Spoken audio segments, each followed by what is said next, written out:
Welcome to Spiritual Dessert Trews, episode 109 for Russell Brand and other people from the bed pillows. Reading from this book, Revolution, Russell Brand. For you. Let's see. God picked the page. That's very reassuring, but could you provide a photograph? As we entered the five-star splendor, through the metal detector, past the armed guard, I realized that if this was what was required in order to preserve this degree of privilege, it could not be indefinitely sustained. When you enter into the opulence of these places, you check out of your humanity as you check in. Of course, India is a land subject to much sectarian violence, religiously motivated. My belief is that all conflicts, though, are about resources or territory, and the theological rhetoric merely a garnish to make it more palatable. These devices that maintain division are what my friend Matt Stoller focused on when I asked him what ideas he had that would change the world. I first met Matt in Zuccotti Park, Manhattan, in the middle of Occupy Wall Street protest in 2011. This corporate square in the middle of the financial district had become a lurid and buoyant shanty town of placards and canvas. Ah, that's why we met there.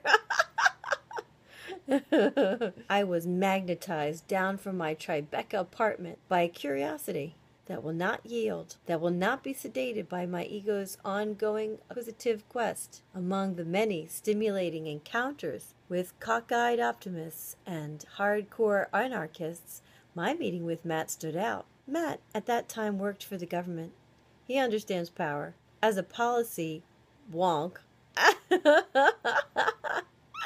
for the Democratic congressman, his days were spent in the cogs of the lumbering Washington behemoth. He taught me the establishment was afraid of Occupy. They were afraid because typically protests are backed by non-profit organizations, themselves accountable to foundations who have boards, who have members, who can be harassed and intimidated.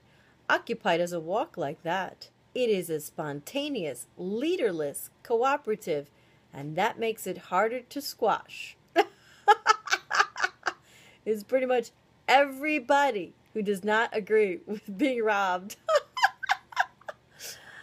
Any of you that saw Brand X, yep, my U.S. chat show, will recognize Matt because I kidnapped him from that square and forced him into my life.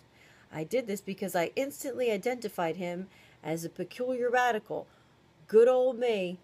I saw that beneath his cherubic, hay-colored curls and proper job. He detested the system he was trapped in. I suppose as a man who was in Manhattan making a movie and had trotted down to the protest site dressed in jogger's lycra.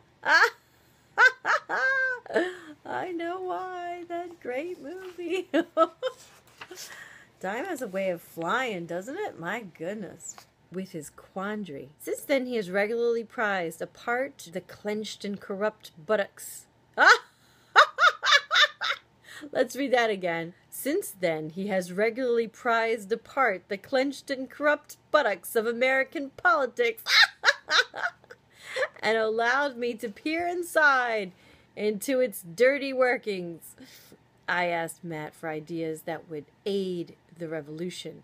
His response was, as usual, startling and almost proctologically insightful. No more private security for the wealthy and the powerful. Think about that. If no one decided we're going to defend somebody who's a bully, they wouldn't defend themselves. They couldn't. And that would be the end of that. There would be no more bully. You probably wouldn't act as badly if you knew that you'd be responsible for the consequences of bad behavior. It's interesting. It's actually a loving act to make sure you bring out the best in everyone. And if you brought out the best in everyone, even if it was at their fear, then the world would already be a better place.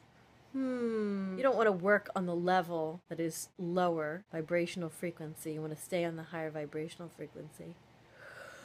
Oh, working. Nighty night, pleasant dreams.